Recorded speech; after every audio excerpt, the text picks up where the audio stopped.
ಹರೇ ಕೃಷ್ಣ. ಎಲ್ಲರಿಗೂ ನಮಸ್ಕಾರಗಳು. ರಾಧಾಕೃಷ್ಣ ಚಾನಲ್ಗೆ ಸ್ವಾಗತ. ಇವತ್ತಿನ ರೆಸಿಪಿ ಬಂದ್ಬಿಟ್ಟು ಹೆಸರು ಕಾಳು ಪಲ್ಯ ಮಾಡೋದು ಹೇಗೆ ನೋಡೋಣ ಬನ್ನಿ. ಬೇಕಾಗಿರೋ ಐಟಮ್ಗಳು: ಬೆಳ್ಳುಳ್ಳಿ, ಹುಣಸೆ ಈರುಳ್ಳಿ, ಟೊಮೊಟೊ, ಸಬ್ಬಸಿಗೆ ಸೊಪ್ಪು, ಕೊತ್ತಂಬರಿ ಸೊಪ್ಪು, ಹಸಿಮೆಣ್ಸಿಕಾಯಿ, ಹೆಸರು ಕಾಳು. ಸ್ಟವ್ ಹಚ್ಕೊಂಡು ಬಾಣಲಿ ಇಕ್ಕೊಂಡು ಬಾಣಲಿಗೆ ಒಂದು ಸ್ವಲ್ಪ ಎಣ್ಣೆ ಹಾಕ್ಕೊಂಡು ಸಾಸಿವೆ ಜೀರಿಗೆ ಹಾಕೊಂಡು ಕರಿಬೇವು ಸೊಪ್ಪು ಹಾಕೊಂಡು ಈರುಳ್ಳಿ ಹಾಕೊಂಡು ಚೆನ್ನಾಗಿ ಫ್ರೈ ಮಾಡ್ಕೊಂಡು ಶುಂಠಿ, ಬೆಳ್ಳುಳ್ಳಿ, ಮೆಣಸಿನ್ಕಾಯಿ ಮೂರನ್ನೂ ಕುಟ್ಟಿಟ್ಕೊಂಡಿದ್ದೆ ಹಾಕೊಂಡು ಚೆನ್ನಾಗಿ ಫ್ರೈ ಮಾಡ್ಕೊಂಡು ಇದಕ್ಕೆ ಟೊಮೊಟೊ ಹಾಕ್ಕೊಂಡು ಸ್ವಲ್ಪ ಅರಿಶಿನ ಹಾಕ್ಕೊಂಡು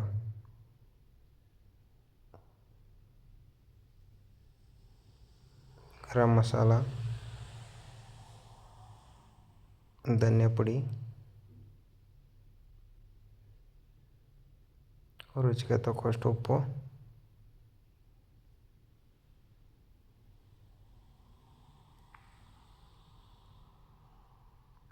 ಕ್ಲೀನಾಗಿ ಮಿಕ್ಸ್ ಮಾಡ್ಕೊಂಡು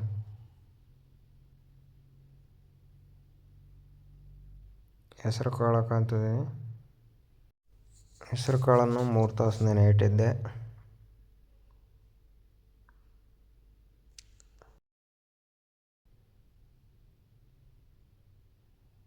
ಸಬ್ಬಸಿಗೆ ಸೊಪ್ಪು ಹಾಕೊಂಡು ಕ್ಲೀನಾಗಿ ಮಿಕ್ಸ್ ಮಾಡ್ಕೊಳ್ಳಿ.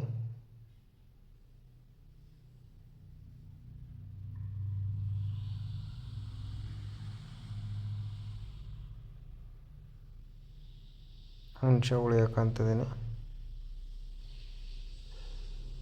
ನೀರು ಹಾಕೊಂತಿದ್ದೀನಿ, ಕರಿಬೇವು ಸೊಪ್ಪು ಹಾಕೊಂಡು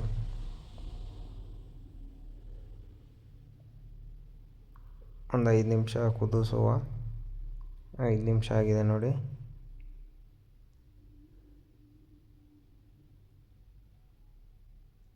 ಹೆಸರು ಕಾಳು ಪಲ್ಯ ರೆಡಿಯಾಗಿದೆ. ಕಾಂಬಿನೇಷನ್ ಜೋಳದ ರೊಟ್ಟಿ ಚೆನ್ನಾಗಿರುತ್ತೆ. ನಮ್ಮ ಚಾನಲ್ಗೆ ಏನಾದ್ರು ಹೊಸಬ್ರಾಗಿದ್ದರೆ ಲೈಕ್ ಮಾಡಿ, ಸಬ್ಸ್ಕ್ರೈಬ್ ಮಾಡಿ, ಬೆಲ್ ಐಕನನ್ನು ಕ್ಲಿಕ್ ಮಾಡಿ. Thank you so much.